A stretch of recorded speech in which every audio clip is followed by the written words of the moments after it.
Capítulo 9. En septiembre, el pase de los 6 militantes del GEL de La Plata al PRT estaba a punto de concretarse. Pese a que Santucho y muchos otros cuadros habían caído presos, el PRT parecía tener una presencia creciente. En esos días, Eduardo Melvillá le dijo al Rolo 10 que un miembro del buró político quería tener una reunión con todo el grupo. Cuando llegaron a la casa operativa en las afueras de la ciudad, los esperaban 2 militantes. Rolo 10 los presentó y Alberto Elizalde se llevó una sorpresa. Nunca había pensado que Mervillá, al que conocía del ambiente de la izquierda platense, fuera del PRT y menos dirigente. El otro era el cuadro del buró político y se presentó como Mariano. Los del GEL no asociaron sus ojos saltones y su frente amplia con la foto de un tal Benito Urteaga, que había salido unas semanas antes en la tapa de los diarios como uno de los pocos guerrilleros que la policía y el ejército no habían capturado después de su fuga de la cárcel de Villa Urquiza en Tucumán. Tampoco sabían que era uno de los 2 únicos miembros del buró elegido por el Quinto Congreso, 14 meses atrás, que seguía en la calle. 6 estaban presos y otro había desaparecido en esos días, Luis Pujals, el responsable de la Regional Buenos Aires, que ante la caída de Santucho y Gorriarán Merlo había asumido de hecho la dirección nacional que ahora tenía Urteaga. A mediados de septiembre, Pujals había sido detenido en la capital por la Policía Federal y entregado al ejército, y todos los habeas corpus presentados recibieron respuestas negativas. Después se supo que lo habían matado en la jefatura de policía de Rosario. El jefe de la repartición, el gendarme Agustín Fesed, solía reunir a los presos políticos en el patio y les lanzaba arengas. Ustedes son miembros de un ejército irregular, son partisanos, pelean sin uniforme, o sea que según las convenciones de Ginebra, a ustedes hay que fusilarlos en el lugar en que se lo encuentre. El discurso se repetía con cierta regularidad, hasta que en esos días Fesed empezó a agregarle una información. A Pujals lamentablemente no lo pudimos fusilar, pero lo tuvimos acá hasta reventarlo. Y reventarlo era la palabra precisa. Tiempo después se sabría que Fesed y sus muchachos le habían saltado encima hasta matarlo. El ERP estaba en una situación muy comprometida, pero Benito Urteaga no transmitía sus preocupaciones. Hablaba con precisión, como si estuviera repitiendo algo que tenía muy claro, y decía que había que aprovechar la legalidad burguesa. Ahora los militares tienen que abrir el juego e incluso puede que terminen dando de verdad la salida electoral, así que hay que aprovechar los espacios que eso va a crear para seguir con la construcción del Partido Revolucionario. Después les dijo que el PRT se iba a lanzar a abrir comités de la base en fábricas y universidades. Nosotros valoramos la formación militar de ustedes y sería bueno que para completar su formación como militantes también se sumen a una experiencia de masas. Urteaga les propuso que armaran una célula militar para apoyar el trabajo que el partido estaba empezando en alguna fábrica de Berisso y Ensenada. Además les dijo que era importante que se buscaran un trabajo en la producción, que se proletarizaran. Todos parecían bastante conformes y Urteaga les dejó unos documentos para que leyeran. Uno de ellos explicaba el tema de la propaganda armada, que iba a ser una de sus actividades principales. El principio estratégico que nos guía es el de extender la guerra, que a nuestro juicio ya ha comenzado. Entiéndase bien que no pretendemos por ahora ganar esa guerra, sino extenderla en nuestro carácter de destacamento armado de la vanguardia, porque no pretendemos ser la vanguardia que en nuestro país no existe organizadamente constituida.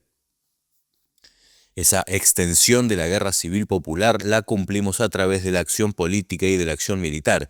Eso explica muchas de nuestras acciones, poco espectaculares y acaso desprolijas. Evidentemente es fácil para un comando revolucionario tomar un camión de leche o de carne y repartir la carga en una villa miseria, pero nosotros no buscamos resolver el problema del hambre en esa villa, sino mostrar a las masas que a esa acción y muchas similares son factibles de realizar con pocas armas y poca gente. Cuando esa idea prende en el pueblo, la guerra de las masas es invencible. Por parecidas razones también firmamos todos nuestros operativos, los que salen bien y los que salen mal, porque hay que evidenciar que la lucha armada no es tarea de unos pocos, de una élite de superentrenados, sino que se trata del pueblo y que en ella caben los fracasos y los errores. Poco después hicieron otro encuentro en el que Rolo planteó que eso del trotskismo a algunos de ellos no le gustaba mucho, y Urtiaga les contó que justamente en esos días Ernest Mandel y Alan Krivine, dirigentes de la Cuarta Internacional Trotskista, les habían mandado un documento desde París donde les advertían que si persistían con la actividad guerrillera iban a considerar seriamente su expulsión.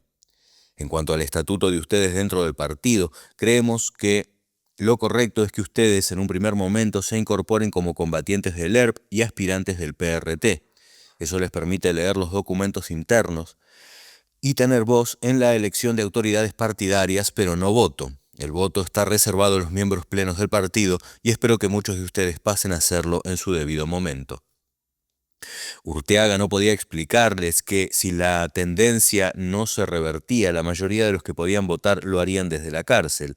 A poco más de un año del quinto Congreso, la represión golpeaba la punta superior de la pirámide y el crecimiento del PRT no se daba entre los dirigentes obreros, sino más bien entre la gente joven, mayoritariamente de clase media, que se identificaba con la guerrilla. Para concretar el pase, Alberto, Rolo, el Zopetti y los demás del GEL tenían que desvincularse de sus antiguos compañeros. La idea era que trataran de quedarse con algunas armas y equipos para hacer documentación y que alquilaran una nueva casa operativa. Alberto estaba entusiasmado. Como tenía su empresita de albañilería y sabía manejar las palas mecánicas y el resto de las máquinas de obra, le iba a ser fácil conseguir trabajo en la construcción. Mientras tanto, se armó un botiquín de combate bastante completo con material que compró, algún remedio que le sacó a su madre enfermera y otros más específicos que le consiguió Cristina, su novia. Ir a comprar morfina sintética sin receta a una farmacia era un riesgo fuerte, así que Cristina metió la mano en un botiquín del hospital y le llevó una docena de ampollas. Una noche de primavera, Alberto llegó a su casa y su hermana, con cara de preocupación, le dijo que el Zopetti había pasado a buscarlo. No sé qué le pasaría, pero se lo veía jodido. Después volvió a llamar y te dejó dicho que fueras a lo de Darío. Alberto se alarmó y se fue a los piques hasta lo de Darío, un arquitecto amigo que les prestaba el estudio para hacer reuniones. Cuando tocó el timbre, el Zopetti miró por la mirilla, le abrió la puerta, lo abrazó temblando y empezó a llorar desconsolado. La maté, hermano, la maté. Se me escapó un balazo y le di a Lucía. La maté.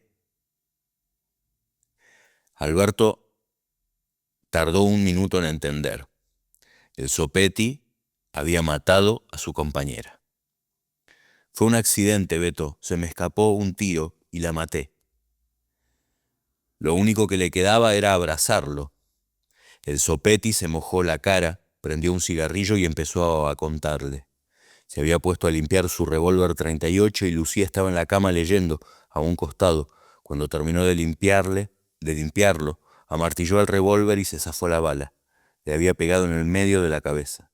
Como vivían en una casita al fondo de un pasillo, le pidió a la vecina que llamara urgente una ambulancia. Lucía estaba inmóvil y el Zopetti la abrazaba. Sangraba poco por un agujero chico. Cuando oyó ruidos de auto, salió a la puerta y vio que frente a la casa no había enfermeros sino policías. Se metió de nuevo para adentro, juntó en un bolso armas y documentos, empuñó una ametralladora que tenía y volvió a la puerta. 2 policías trataron de agarrarlo. Tiró una ráfaga, se trepó al techo, saltó unas medianeras y apareció en otra calle. Le sacó el coche al primero que pasó, hizo unas cuadras y lo dejó estacionado. Eran las 4 de la tarde y no sabía qué hacer. Entonces se metió en un cine, juntó fuerzas y ahora estaba ahí, con los ojos rojos, llorando por Lucía. Alberto Elizalde sintió que no estaban preparados para ese dolor. Le dio un abrazo muy fuerte y salió a la calle en busca del milagro. Pensó que a lo mejor Lucía todavía estaba viva. Se paró en un teléfono público y llamó a varios hospitales diciendo que era el hermano de Lucía. Cuando confirmó que había ido al Policlínico General San Martín, pasó a buscar a Cristina y se subieron a un taxi. Sabía que estaba violando las medidas de seguridad más elementales, pero en ese momento le importaba un carajo. Hablaron con un enfermero, después con un médico, con un par de conocidos que se encontraron en la puerta. No había caso, Lucía había llegado muerta. A las 2 de la madrugada, Beto estaba de nuevo con el Zopetti. Trataba de decirle que seguro que ella no había sufrido, que ni se había dado cuenta, pero su propio argumento le pareció una boludez. El Zopetti estaba conmovido y lo miraba sin decir palabra. Fueron unas horas espantosas. Cuando amaneció, Alberto salió a comprar el día y al desconsuelo se sumó la bronca. Las crónicas citaban a una vecina anónima que aseguraba que antes del disparo había oído los gritos de un hombre, sin duda una pelea. La policía, decía el diario, sospechaba que se trataba de un ajuste de cuentas por diferencias políticas. Salía el nombre completo del Zopetti y se informaba que los 2 policías que habían herido en la fuga no corrían peligro. Alberto se hizo un cuadro de situación. El lugar donde estaban era el estudio de un conocido. Se habían desvinculado del GEL y todavía no estaban en el ERP. Tenían armas, pero ni siquiera un auto para moverse. Se lavó la cara, salió y trató de conectarse con el rolo. Al final pudo localizarlo a través de un compañero de trabajo. Consiguieron tomar contacto con la nueva organización y en un rato, con un auto prestado, se fueron a buscar al Zopetti. Lo llevaron hasta una casa en Ensenada donde vivía una pareja de militantes del PRT que les sirvieron un café con leche y les mostraron un cuarto austero con 2 colchones, frazadas y una cómoda, donde había algunos libros, revistas y una estatuita de San Cayetano. Se tiraron en los camastros y al rato Alberto escuchó que el Zopetti roncaba fuerte. Entonces agarró una revista de D'Artagnan y leyó una historieta de Nippur de Lagash, hasta que los párpados le cayeron como 2 guillotinas. Septiembre de 1971. El viernes 3, el gobierno del general Lanusse entregó al general Perón en su quinta de Puerta de Hierro el cuerpo de su segunda esposa. La entrega formaba parte de las negociaciones entre Lanusse y Perón y se había hecho en medio de grandes precauciones. El coronel Cabanillas, que tuvo que ir a buscar el cajón a un cementerio milanés, temía que algún grupo extremista pudiera robárselo. Cuando llamaba al embajador argentino en Madrid, Rojas Silveira, le hablaba en clave pava. Vengo con una persona que puede atestiguar la calidad de la mercadería. La mercadería está reconocible. El corresponsal de Panorama en Madrid, Armando Puente, contó la ceremonia final. Los ecos de la entrega del cadáver de Evita todavía repican en las asordinadas paredes de la quinta 17 de octubre. Lentamente los detalles de la entrega del cuerpo fueron revelándose. A las 9 menos cuarto de la noche del viernes 3, el féretro penetraba en la residencia de Perón. Largos 25 minutos fueron necesarios para forzar la tapa de la caja mortuoria. En tensa espera estaban reunidas 8 personas: Juan Perón, Isabel Martínez, el embajador brigadier Jorge Rojas Silveira, el coronel Héctor Cabanillas, Jorge Daniel Paladino, José López Rega y 2 frailes de la Orden de la Merced. Apenas se pronunció palabra durante la espera. Cuando finalmente la tapa cedió, una sola voz se escuchó. «Es Evita», dijo Perón. Su voz era firme, pero sus ojos estaban empañados en lágrimas. El cuerpo era reconocible a pesar de tener la nariz deformada por un golpe ocasionado al transportar el féretro de un lugar a otro. Perón pasó entonces a la biblioteca donde luego de firmar el acta oficial de restitución conversó unos minutos con el embajador Rojas Silveira. Convinieron que el retorno del brigadier de Buenos Aires volverían a encontrarse. Se descartó entonces la tesis de la intermediación. Esto es, el gobierno argentino y el gran exiliado hablarán cara a cara. Luego de esa jornada solamente otras 3 personas pudieron ver el cuerpo: las hermanas Elisa y Herminia Duarte y el doctor Pedro Ara. Del famosísimo embalsamador se dijo que se lo alojaba en el Hotel Monterreal bajo el nombre supuesto. Si bien la última parte de la versión es correcta, varias veces Ara ha utilizado seudónimos e incluso pasaportes a otros nombres facilitados por las autoridades argentinas. La primera no tenía consistencia.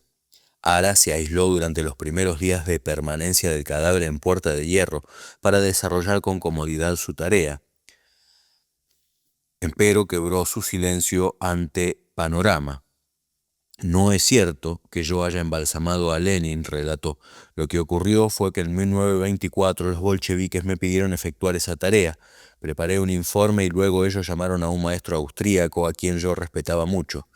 Reconoció en cambio haber trabajado sobre el cuerpo del compositor Manuel de Falla. Era apasionado de su profesión, ha realizado algunos viajes con un extraño equipaje, el busto embalsamado de un mendigo criollo guardado en un pequeño armario. Tan extraño equipaje le ha provocado en más de una ocasión problemas con las autoridades aduaneras, de los que salió gracias a la solidaridad de sus colegas. Utilizo las enseñanzas de la propia naturaleza, confió el experto. Solo empleo productos artificiales en mi tarea cuando es estrictamente imprescindible.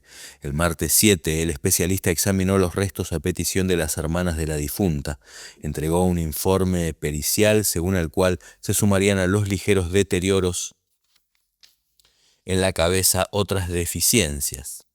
Así, las rodillas estarían quebradas por haber estado el féretro en posición vertical durante varios años. Tendría también 5 perforaciones en el pecho y un corte en el costado izquierdo.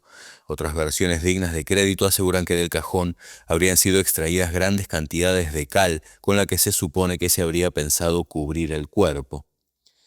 Terminadas las pericias, habría sido Isabel Martínez la encargada de lavar el cuerpo y peinar sus cabellos, al parecer aún esplendentes. Las hermanas cortaron y cosieron una nueva mortaja con la cual reemplazar el desgarrado manto que la cubriera por más de 15 años. El martes 7, Perón reanudó en alguna manera su vida habitual, despidiendo a los dirigentes metalúrgicos que lo visitaron en una entrevista que duró 20 minutos.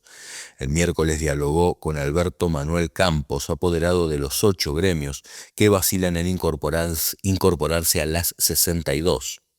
Por último, en la tarde del jueves dio las últimas instrucciones al fortalecido Jorge Paladino y se sentó finalmente a calibrar una respuesta a la decidida ofensiva lanucista. Nosotros proponemos la renovación y el cambio en paz. Sí, doctor, pero entre la renovación y el cambio y la paz, ¿qué elegimos? Alfonsín estaba preparando el lanzamiento de Renovación y Cambio, su corriente interna para pelear la conducción nacional del radicalismo. Sergio Karakachov lo apoyaba, pero no dejaba pasar una oportunidad. Estaban en un local de la calle 48 en La Plata y Alfonsín sabía los puntos que calzaban los de En Lucha, pero tenía que sumar voluntades y la escuela del comité le había dejado unas buenas dosis de tolerancia. Ese es el modelo de democracia social que debemos lanzar en nuestra plataforma. Querrá decir de democracia socialista. El abogado de Chascomús sabía de ironías y una vez más eludió los dardos de Sergio. Después justificó su dureza, recordándole que él presidía el Comité Provincia, había expulsado a Arturo Morroy del partido cuando aceptó ser ministro del Interior, mientras que los seguidores de Balbín no mostraban disgusto por tener un hombre de sus filas al lado de Lanusse. No vamos a transigir, no vamos a agacharnos, queremos un radicalismo de pie. Al auditorio la retórica de Alfonsín lo seducía, pero a Sergio, cuando veía la maquinaria electoral que se ponía en marcha, le daba el escepticismo. Era sábado a la tarde y después de la reunión se fue a tomar un café con Cornaglia. Mira, esta ya la conocemos de la época de Frondizi. En vez de sacar el partido a la calle, se encierran en los comités. El próximo paso es juntar fichas y para eso valen más los punteros que nosotros, Ricardo. En el próximo número de En Lucha, yo me voy a tirar a fondo contra el cotillón electoral. En La Plata el apoyo del grupo de Karakachov a Alfonsín era noticia y el martes 12 de octubre, El Día mandó un cronista al estudio de Sergio. ¿Cuándo la publican? Mañana mismo. Bueno, pero me publican todo lo que digo, ¿no? El periodista redobló el interés y el ruso de entrada habló de la necesidad de un cambio revolucionario y de la liberación. El periodista quiso saber más. ¿Y los medios para concretarla? Lo fundamental es concretar la coincidencia de todos los sectores que plantean la cuestión desde el mismo ángulo y que son mayoría en el país. Esa coincidencia se tiene que dar primero en la lucha contra el régimen. El régimen es la dictadura, la oligarquía y el imperialismo. Y después un programa básico que concite la adhesión y el entusiasmo de las grandes mayorías.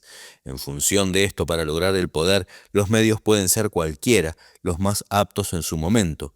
Las elecciones son uno de esos métodos, evidentemente, el más pacífico y uno de los más recomendables. Todo esto no significa guerrillerismo ni tremendismo, sino un partido con su pueblo en aptitud de lucha en la calle o donde sea, en defensa de sus derechos fundamentales. La historia del radicalismo nos brinda muchos ejemplos en ese sentido. La revolución que usted propone desde el punto de vista económico mantiene los marcos del actual sistema que rige en la Argentina. El actual sistema que rige en la Argentina es el capitalismo. En esta fase ese capitalismo es monopolista y dependiente porque los monopolios tienen su desarrollo en el exterior.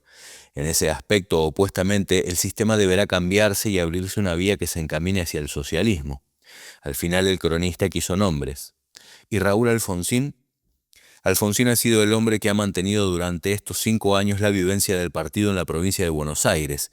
En este momento la estructura que responde al Comité Nacional y al Ministro del Interior, paralelamente, lo ha defenestrado. Tal vez él no se dé cuenta de esto. Nosotros creemos que en el marco de la estructura tradicional tiene todos los caminos cortados. Su futuro político depende de que actúe con claridad y se ubique en una clara línea combativa. El cachorro nos pidió que hagamos una volanteada en Malva para apoyar el conflicto, así que mañana a la noche vamos para Fontana. El flaco del Val era buen periodista y en la organización mostraba buenas condiciones para la acción militar. Era un tipo muy resuelto. El cachorro era Ramón Gómez, un obrero textil morocho, petizo y chueco, que tenía alguna formación previa en el PC y que ahora estaba en la célula sindical del PRT del Chaco. Y Malva era una aceitera de Bungiborn en Fontana, en los alrededores de Resistencia. El conflicto se había desatado por despidos y enseguida se acercaron todas las organizaciones de la izquierda y el peronismo chaqueños.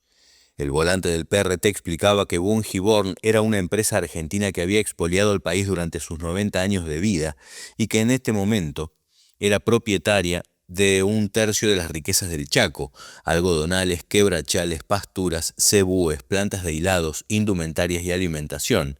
Explicaba que además de explotar a los obreros, Bungiborn ahogaba a los minifundistas para que quebraran y tuvieran que venderles sus tierras. ¿Por qué los trabajadores vamos a diferenciar un monopolio de origen nacional de un monopolio extranjero?, se preguntaba. Para contestar, ambos son imperialistas y enemigos del pueblo y la revolución. Tras exhortar a los obreros de Malva a luchar contra la patronal imperialista y la dictadura, el volante convocaba a desarrollar la guerra revolucionaria. Si bien no es una operación militar, una volanteada del PRT requiere una contención armada, dijo el flaco del Val, que tenía un 38 y estaba a cargo de la acción. Miguel les dijo que él tenía una pistola 7.65 que le había quedado de su padre. El único problema es que tiene el cargador medio fisurado y quizás se pueda encasquillar la bala. El gringo y Cristina también tenían sus pistolas, así que el flaco consideró que era suficiente. Llévala, con ese poder de fuego alcanza. Teresa también fue, pero sin armas. Salieron de Resistencia a la medianoche y al lado de la planta de Unitán, a un par de kilómetros de la fábrica aceitera, dejaron el Renault 4 del flaco. En uno de los pocos autos legales que tenemos en la zona, no hay que quemarlo, dijo Enzo Lauroni. Hicieron una aproximación silenciosa. Al acercarse se pusieron gorras o se levantaron el cuello de las camisas y tras hacer unas cuantas pintadas dejaron volantes enganchados con alambres en los postes y los árboles de acceso a la planta. Nadie los había visto. Cuando volvían se cruzaron con un grupo de militantes de vanguardia comunista que andaban en algo parecido, pero no cuidaban la clandestinidad con tanta devoción. Gringo, ¿qué haces, hermano? Enzo era jetón del PRT en las facultades, así que los de las otras tendencias lo tenían ubicado. Míralo vos a Miguel. ¿Qué haces, Molfino? No era fácil mantener la clandestinidad en una ciudad chica. A medida que los militantes del PRT participaban de los conflictos sindicales, cada vez era más la gente que en el Chaco los identificaba como los perros. Y los conflictos saltaban por todos lados.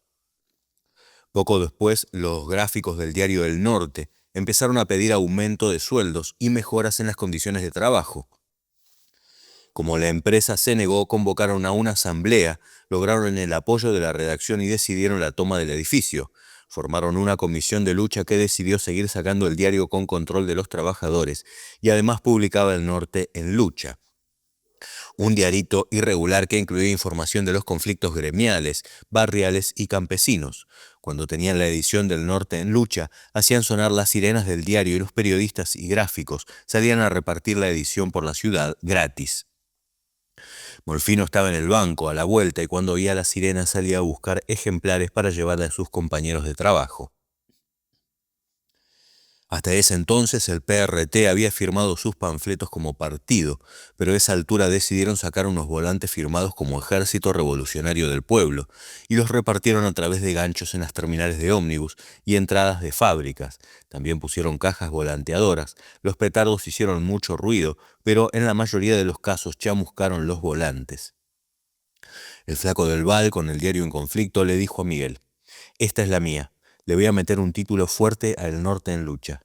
Esa tarde, cuando sonó la sirena, Molfino dio vuelta a la esquina y antes de agarrar un paquete de ejemplares, miró la tapa. El ERP actúa en el Chaco. Los repartió con su mejor aspecto de bancario honesto y combativo, y a medida que veía las caras o escuchaba algún comentario iba apuntando mentalmente: «A vos te vamos a venir a hablar, con vos hay que cuidarse, vos sos un hijo de puta». Al poco tiempo tenían pedidos de periódicos Estrella Roja, de gente que quería conectarse, y la célula de Miguel se dividió en dos por exceso de participantes y fortalecieron su trabajo en gráficos y prensa. «Miguel, lo que no me banco más es esto de ser jefe». «¿Cómo? ¿Te querés rajar de la célula?» «No, hermano, eso no. Jefe de redacción del diario, quiero decir. Somos un partido obrero, estamos a favor de los proletarios y yo me la paso dando órdenes a los laburantes. Hermano, así no va». «Bueno, te entiendo. Pero en ese puesto sos mucho más útil». Un par de semanas después, el flaco del Val renunció a la jefatura de redacción del Norte y quedó como redactor raso. En su lugar asumió Alfredo Carazo, que estaba en el sindicato y era amigo del flaco y de Miguel, que a esa altura renunció al banco y se fue a trabajar al diario.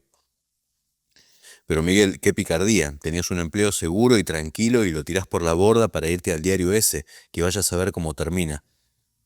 «Mamá, ahí es donde puedo ser más útil a los demás y encima la paso mucho mejor».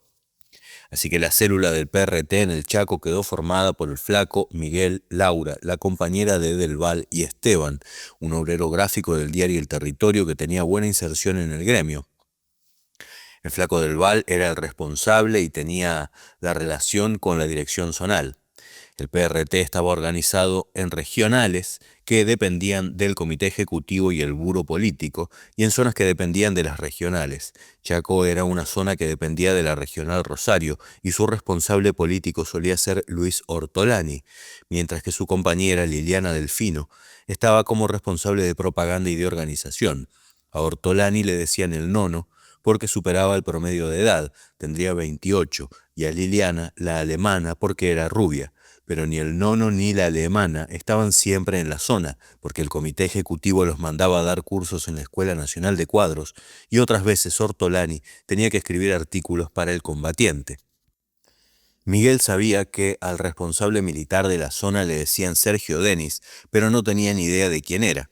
No quería ni debía saber nada sobre la estructura del partido y sus integrantes, así que por momentos le parecía que eran un partido revolucionario de cuadros sólido y otras veces creía que era un grupo reducido, desparejo, y festejaba el chiste de moda dentro del PRT de que eran la auténtica Armada Brancaleone. La reunión semanal de la célula de Miguel se hacía en una casa operativa que quedaba en el centro y duraba varias horas. Se guiaban por un temario que el flaco había copiado de uno que estaba en el comité ejecutivo. Lo primero es el minuto. ¿Cómo el minuto? La primera vez Miguel no había entendido de qué se trataba. El flaco a veces se ponía didáctico, le gustaba alardear de ciertos conocimientos. Lo de minuto viene de los de la resistencia francesa. No bien se encontraban, el primer minuto lo dedicaban a justificar por qué estaban juntos. Si les caía la Gestapo, decían trabajamos en la misma fábrica, cosas así. «Nosotros podemos decir que estamos ensayando una obra de teatro», sugirió la gorda Laura con sonrisa de primera actriz, y Miguel contraatacó: «Sí, de la Guerra Civil Española, con los fierros, los aerosoles y los periódicos, ¿qué hacemos? Un berretín». El flaco les explicó que berretín, berre, embute, era todo lo mismo, escondites para las armas, la propaganda, los libros. Después el temario incluía la situación nacional e internacional, estudio de la teoría, prensa, finanzas, pero la temperatura empezaba a subir cuando llegaban al punto de organización. El asunto es que dependemos de la regional Rosario y a veces nos atienden desde Santa Fe. Las veces que el Nono o Sergio Denis me mandaron para buscar la prensa, en vez de darme el paquete, me preguntan si los buzones siguen siendo seguros. Yo les digo que como no van a ser seguros si no los usa nadie. Entonces me preguntan si no nos llegaron los BI y los combas del mes pasado y yo les digo que no. Acá casi nunca nos llega nada, carajo. Los buzones eran casas que se usaban para hacer entregas y los BI eran los boletines internos, informes de la Dirección Nacional para ser leídos solo por los militantes y aspirantes. Del Val dijo que ahora tenían una cita para que la célula tuviera otra pistola, una 45. Hubo un silencio, todos lo miraban y Miguel entendió que no le quedaba más remedio. Al otro día se subió al micro de Santa Fe. El viaje duraba 4 horas. En algún momento, para su sorpresa, Miguel se encontró con que se le estaban ocurriendo los primeros versos de un poema. Se sonrió y se dijo que ya habría tiempo para eso, después, cuando ganaran. Desde la terminal se fue hasta un bar del barrio de Guadalupe y se sentó a esperar. Tenía una curita sobre la ceja derecha y apoyó el diario El Territorio sobre la mesa. Prendió un cigarrillo, luego otro, hasta que entró el Nono Ortolani, y quedó desconcertado porque los dos eran del Chaco y se suponía que tenían que ver a un santafesino. Miguel se acercó. Yo también estoy esperando un compañero. Le voy a decir que te vea en un boliche que está frente a la terminal. Se llama El Toro. Andá a las 8 de la noche. Miguel fue a la empresa de micros a cambiar el boleto y a la hora señalada se sentó a esperar. Entró un rubio de pelo al ras y se sentó con cara de apuro. Mira, la pistola no te la traje, pero te conseguí una carga de 6 balas de 45. ¿Qué hago? ¿Las tiro con onda, hermano? Al rato, Miguel estaba de vuelta en el micro y agarraba fuerte un paquetito, muy envuelto y repegado con cinta scotch. Tenía bronca y además, aunque no era experto en armas, sabía que un cargador de 45 tiene 8 balas. La situación era contradictoria. El PRT tenía cada vez más presencia política en el país y en resistencia cada vez había más gente que se les acercaba y la mayoría de las veces no tenían ni un periódico para darles. La actividad militar era muy escasa. Los equipos militares hacían propaganda armada, colgaban banderas del ERP, repartían volantes que imprimían en la zona. Un martes el flaco llegó al diario y le contó en voz baja a Miguel. Los compañeros del frente militar metieron un caño en Unitán. Además de Bungiborn, Unitán era el otro monopolio fuerte de la provincia. Herederos de la empresa inglesa La Forestal, que durante muchos años había mantenido a sus obreros en una especie de semi-esclavitud, eran dueños de quebrachales y plantas procesadoras de tanino en Chaco y en Formosa. En esos días, como el presidente de la empresa era el ex canciller de Onganía, Nicanor Costas Méndez, tenían gran apoyo del gobierno. Gracias a los créditos baratos del Banco Nacional de Desarrollo, inauguraron una planta en Puerto Tirol. Los obreros de Unitán estaban en conflicto por aumentos salariales y porque se quejaban de las condiciones de trabajo. El comunicado del ERP aclaraba que se atentaba contra las oficinas comerciales y no contra la planta para no dañar la fuente de trabajo. El flaco tenía el comunicado y con Miguel armaron un jeite para difundirlo. Miguel salió de la redacción y se metió en un bar cercano. Entró en el baño, fue al mingitorio, vio que estaba vacío y dejó un sobre detrás del espejo. Cuando salió, se fue hasta un teléfono público a 2 cuadras e impostó la voz. Redacción, escúcheme bien. El comando Juan José Cabral del ERP dejó un comunicado sobre una acción de justicia popular contra los explotadores. Está detrás del espejo del baño de hombres del bar El Hornero. Al rato Miguel se volvió al diario. Molfino te busca Carazo, le dijo un compañero, y Miguel se presentó ante el jefe de redacción. Che, me dijo del Val que a Cosini lo llamaron unos del ERP por una bomba. Me planteó que hagas la nota vos, ¿tá? Miguel le preguntó a Cosini, el que había atendido el teléfono, dónde estaba el comunicado y se fue a buscarlo. Antes de entrar al baño, el que había salido media hora antes pensó que esa vez tenía que pedir algo de tomar. Mozo, una ginebra. Octubre de 1971.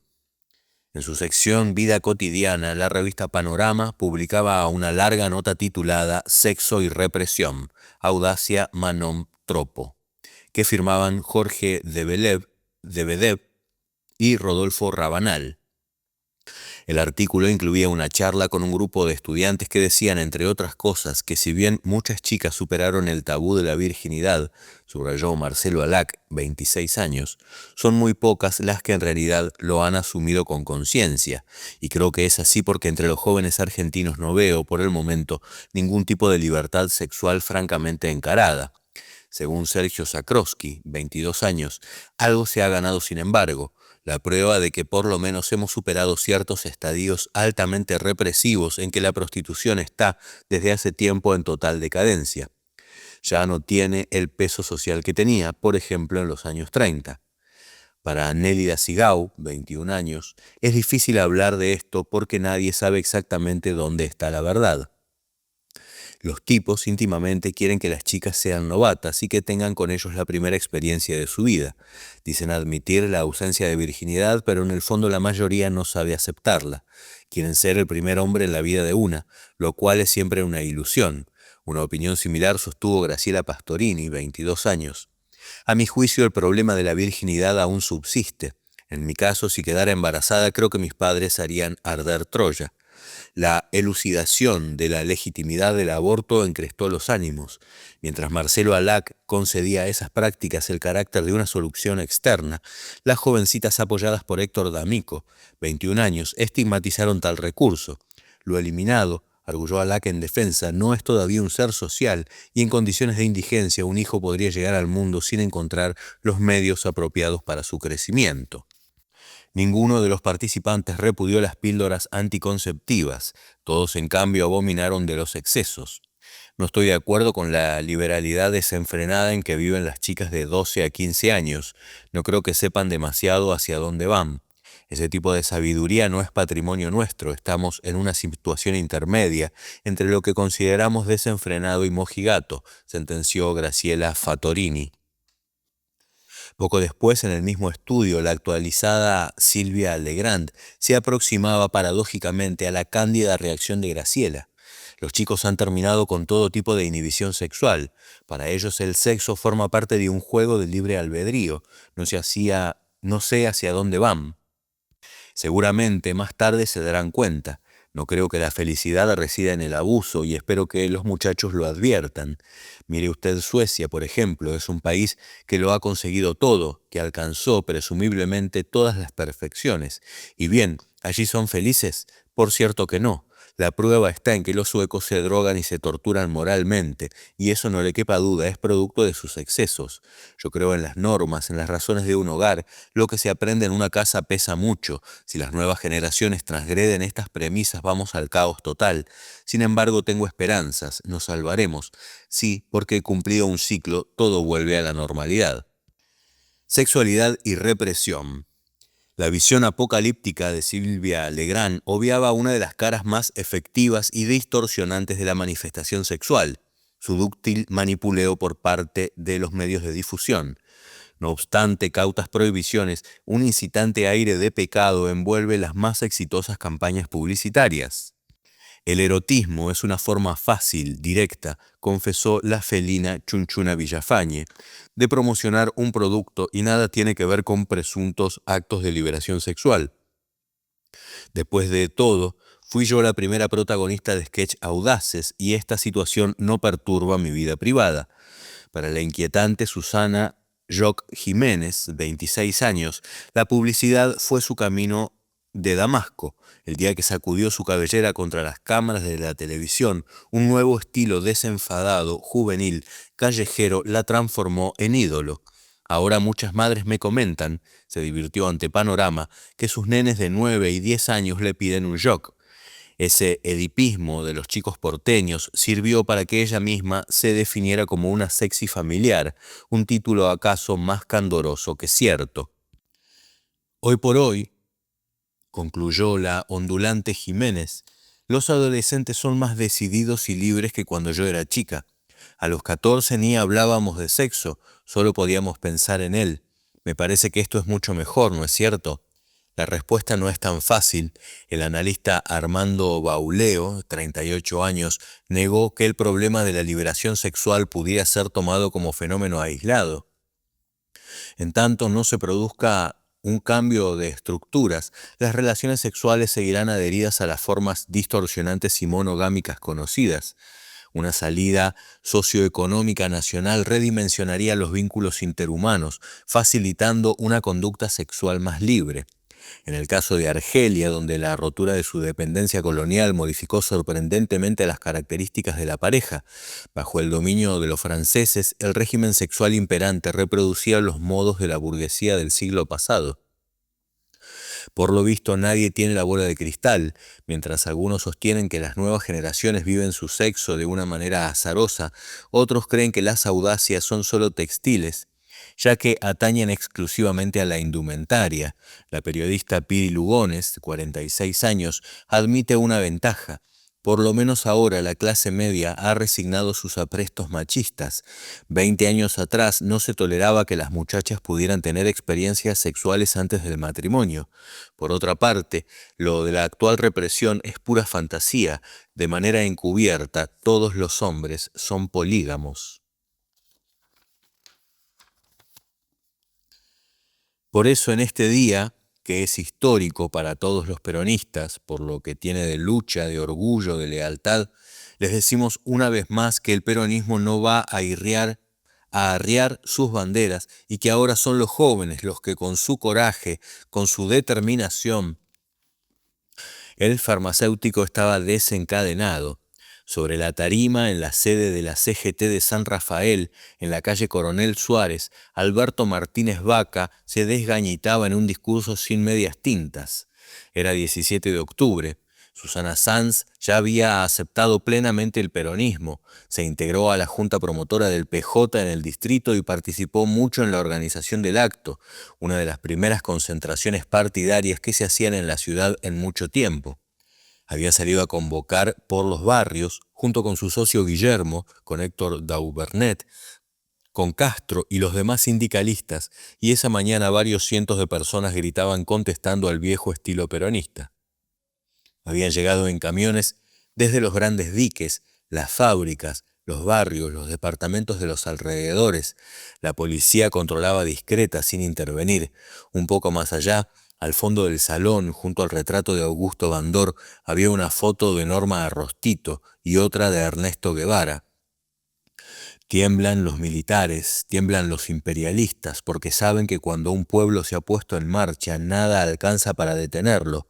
Y por eso, una vez más, les decimos que esta vez va en serio, que esta vez es la definitiva, que esta vez, como decía la compañera Evita, la patria dejará de ser colonia o la bandera flameará sobre sus ruinas.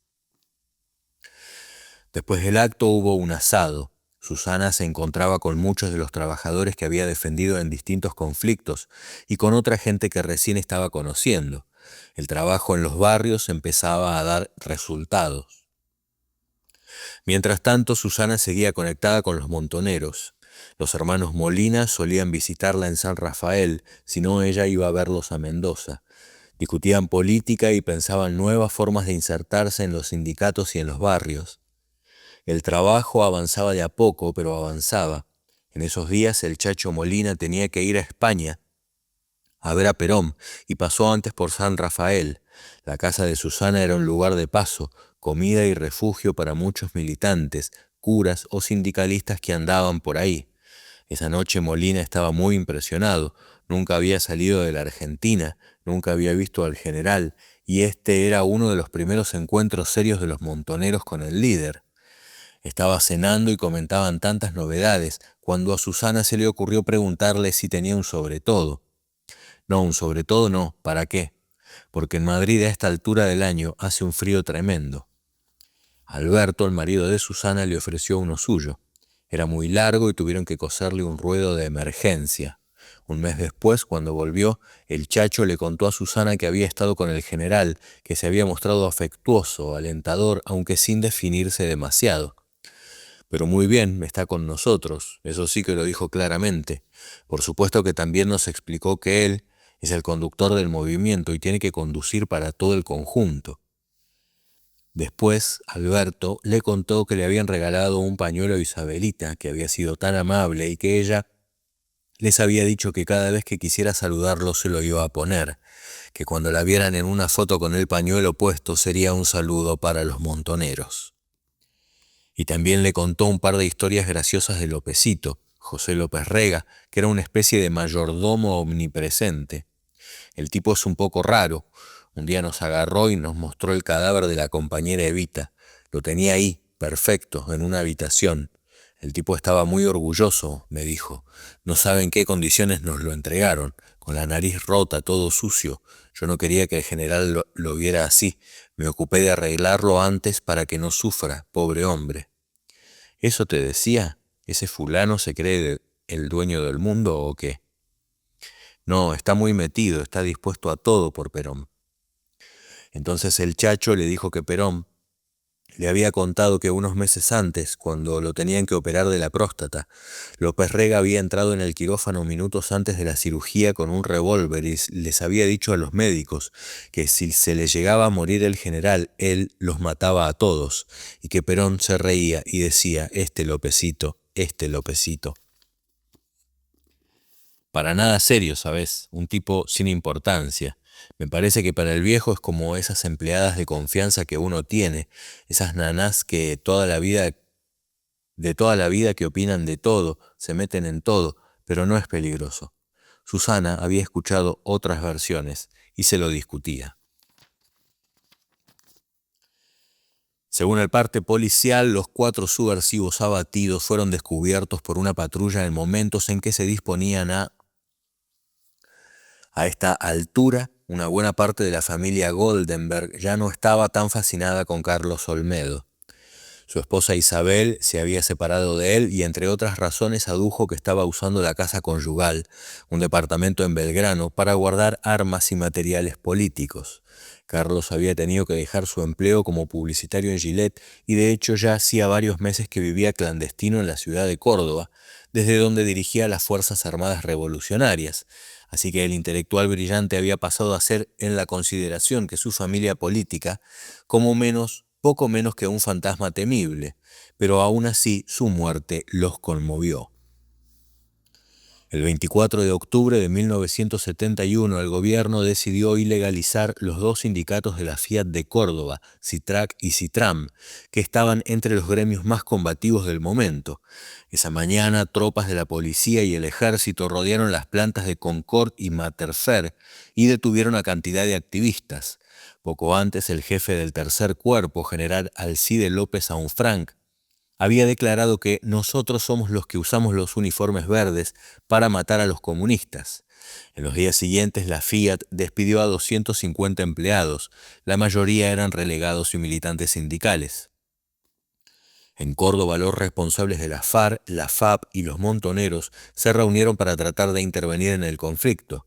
Desde principios de año, esos 3 grupos y los descamisados estaban discutiendo las posibilidades de coordinar sus acciones como organizaciones armadas peronistas y empezaban a pensar operaciones conjuntas. En julio habían matado al ex jefe de policía y director de prisiones de Córdoba, el mayor Julio San Martino, y les pareció que la mejor respuesta al conflicto de la Fiat sería militar. Decidieron secuestrar a su jefe de relaciones públicas, Luchino Rebelli Beaumont, y canjearlo por la reincorporación de los despedidos y la liberación de los detenidos. A las 7 de la mañana del 3 de noviembre, Olmedo y otros 5 militantes esperaban la llegada del Ejecutivo en una estación de servicio de la Ruta 9 cerca de Ferreira. Todos ellos pertenecían a la FARC y la FAP. Los montoneros se encargarían de guardar al capturado en una cárcel del pueblo. Carlos Olmedo y Agustín Villagra estaban adentro de un Ford Falcon, disfrazados de policías federales. Cuando llegara el Ejecutivo pretextarían una operación de control, algo muy común en esos días, para secuestrarlos sin grandes alaracas. Enfrente en una pick-up F-100 había otros 4 guerrilleros, pero el Ejecutivo se demoraba. Ya habían pasado casi una hora, demasiado tiempo para seguir esperando. Estaba la posibilidad de que el dueño de la estación de servicio hubiese llamado a la policía. Olmedo, que dirigía la acción, dijo que se quedarían unos minutos más. No se resignaba a perder el impacto político que tendría la operación. Entonces apareció un patrullero de la provincial con 4 policías adentro. Uno se bajó con un fal en posición de combate y otros 2 se acercaron al Falcon a pedir documentos. Olmedo y Villagra tenían camperas sobre sus chaquetas policiales y presentaron documentos falsos y una credencial de la revista 7 Días, pero los papeles del coche no estaban en regla. Les dijeron que se bajaran para cachearlos y Olmedo trató de sacar su pistola 38. Cuando se armó la batahola, 2 de los militantes que estaban enfrente, Juan Baffi y Raúl Perecini, trataron de tirar, pero los bajaron enseguida. Los otros 2 pudieron escaparse. Villagra y Olmedo estaban heridos y los remataron en el suelo. Los muertos fueron identificados como Carlos Olmedo, paraguayo de 27 años de edad. Mercedes de Pino escuchó la noticia en la radio a eso de las 10 en su casa y no pudo contener las lágrimas. Sus padres habían ido a hacer su primer viaje por Europa y ella estaba sola con su hermana. Las 2 se fueron para el departamento de los Goldenberg, en la avenida Libertador. Al dolor se unía la sensación de que había que enfrentar la cuestión lo más rápido posible. En la casa de sus tíos, Mercedes y Marcela se encontraron con Bruto Zafarrancho. Isabel, la viuda, estaba aterrada y llena de bronca porque pensaba que ahora la iban a ir a buscar a ella, que no tenía nada que ver, y sus padres parecían más temerosos y furiosos que tristes. Mercedes lloraba y tenía la sensación de que una muerte así era algo que se salía de todos los libretos, era su primer muerto. Al rato aparecieron también los padres de Sergio Berlín, que se llevaron a Carlitos y Liliana Goldenberg a su quinta para sacarlos de la circulación, y los Goldenberg se fueron con Isabel a la casa de otro pariente. 2 días después, Mercedes y Marcela fueron a esperar a sus padres al puerto, y en cuanto se bajaron del barco les contaron lo que habían pasado. ¿Y qué? ¿Dicen que se quedó 1 hora esperando ahí en la estación de servicio? Sí, eso dicen los diarios. Qué raro que un tipo tan inteligente como Carlos haya hecho una boludez así. Y el capitán de Pino apreciaba a su sobrino político, pero sobre todo entendió que tenía que hacer algo para encauzar la situación. Al llegar a su casa llamó a su amigo el capitán Chicho Manrique, el hermano del ministro del Bienestar Social, y decidieron que lo mejor era que Isabel se presentara voluntariamente a la policía para decir que no tenía nada que ver con su marido. Los 2 marinos la acompañaron y el trámite se resolvió sin problemas.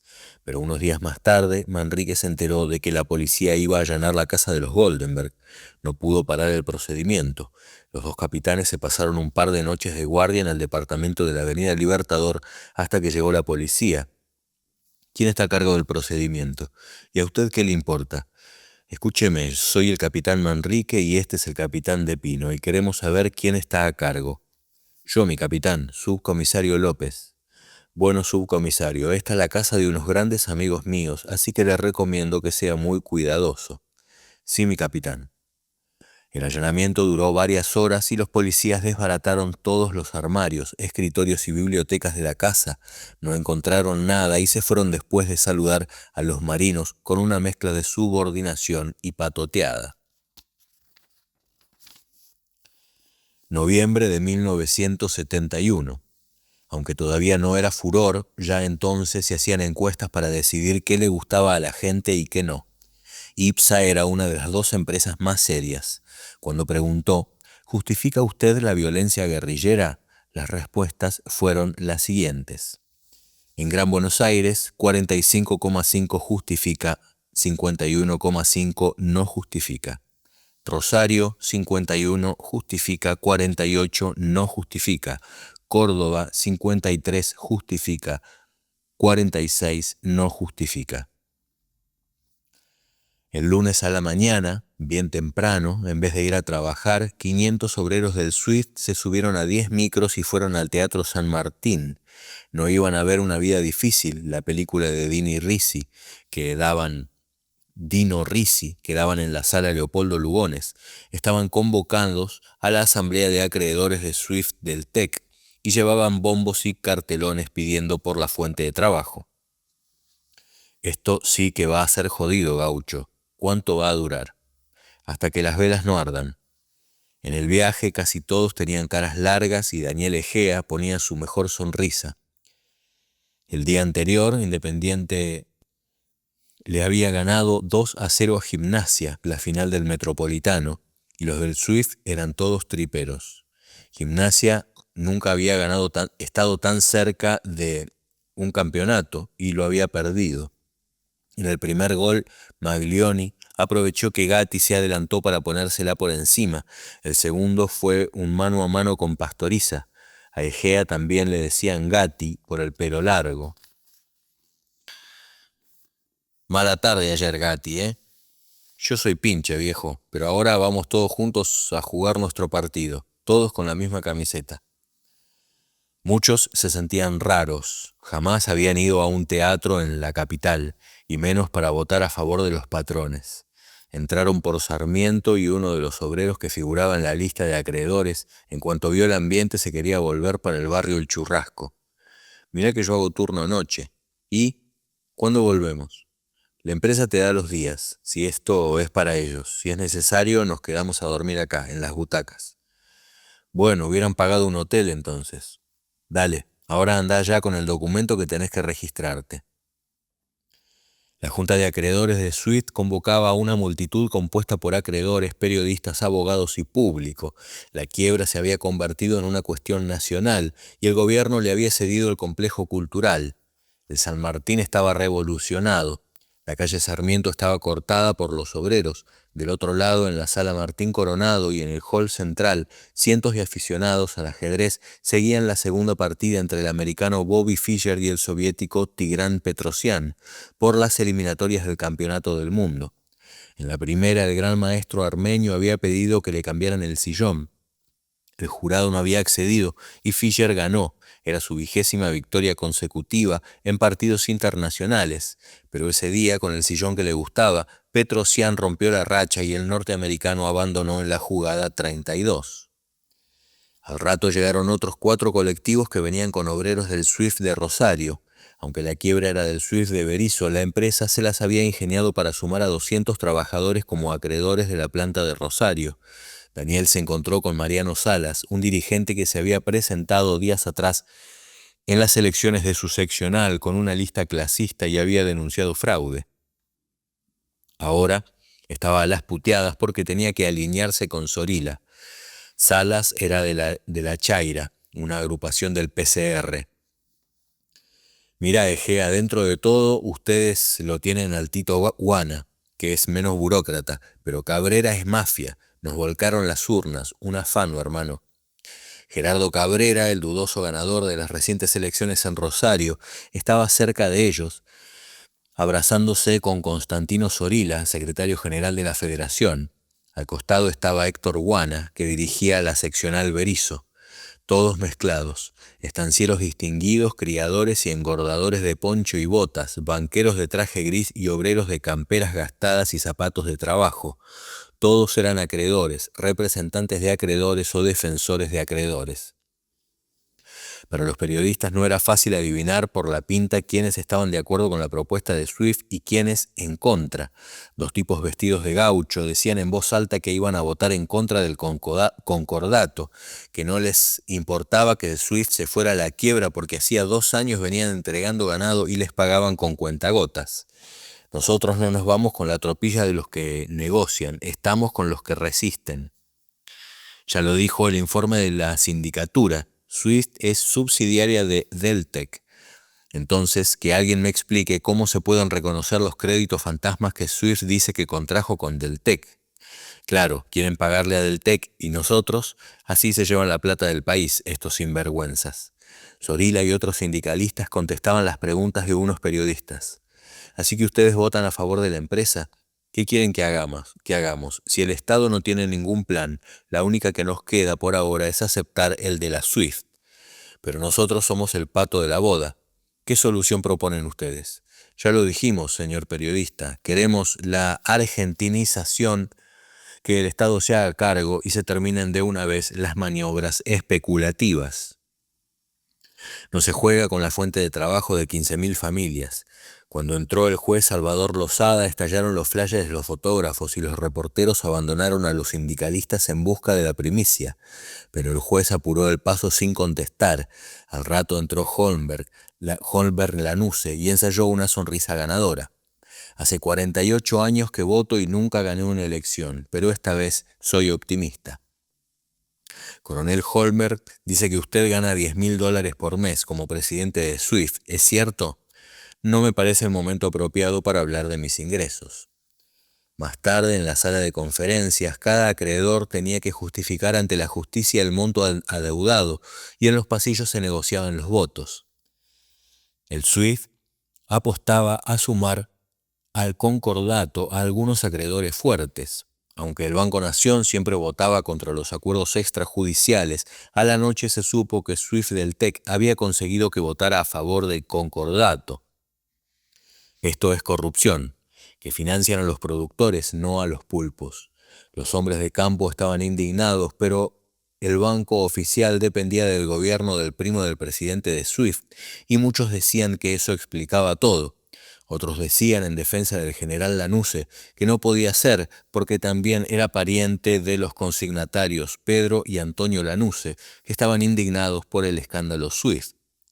Los obreros no comentaban demasiado esas intrigas, sabían que tenían que conseguir que no les cerraran la fábrica. Esa noche los banqueros y empresarios votaron a favor o en contra, se fueron a sus casas u hoteles. Los obreros armaron campamento en el teatro y se quedaron hasta tarde charlando y cantando. En la mañana del martes, la Junta de Acreedores, como se prevía, aprobó el concordato. Era el turno del juez, que debía decidir si lo homologaba o no. Homologarlo significaba amparar la maniobra fraudulenta y no homologarlo era denunciar el amparo gubernamental a una empresa extranjera. La tercera opción era no homologar el concordato y además decretar la intervención del Estado para que no se perdiera la empresa y la fuente de trabajo. Pero esa fase de la decisión iba a tardar, como todas las de la justicia. Por el momento, Lozada leía su informe preliminar. Este juzgado resuelve rechazar los créditos dados a SWIFT por Deltec Internacional. Tales créditos fueron impugnados por el acreedor Raúl Zurdo, con el patrocinio del doctor Alconada Aramburu y observados por el síndico. Los directivos del frigorífico ponían su mejor cara de piedra y Lozada seguía desnudando su vínculo con Deltec. Esa relación se funda en una simulación de los actos jurídicos repudiable por el ordenamiento en tanto perjudica a los terceros, los reales e indiscutibles acreedores. Esto configura un acto contrario a la moral y las buenas costumbres y explicita un claro supuesto de ejercicio abusivo de quienes, unificados en el interés por la convocatoria y partícipes o ejecutores de las decisiones del grupo, procuran ser hoy acreedores. La letra jurídica era pesada y difícil de descifrar para los obreros de la carne. Atrás uno le pidió auxilio a Egea. ¿Qué quiere decir?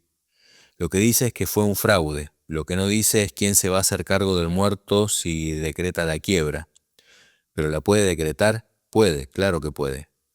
Los obreros se volvieron a Berisso más o menos satisfechos. Por ahora no iban a cerrar el frigorífico, pero tenían que esperar el fallo definitivo del juez. La cuestión seguía abierta.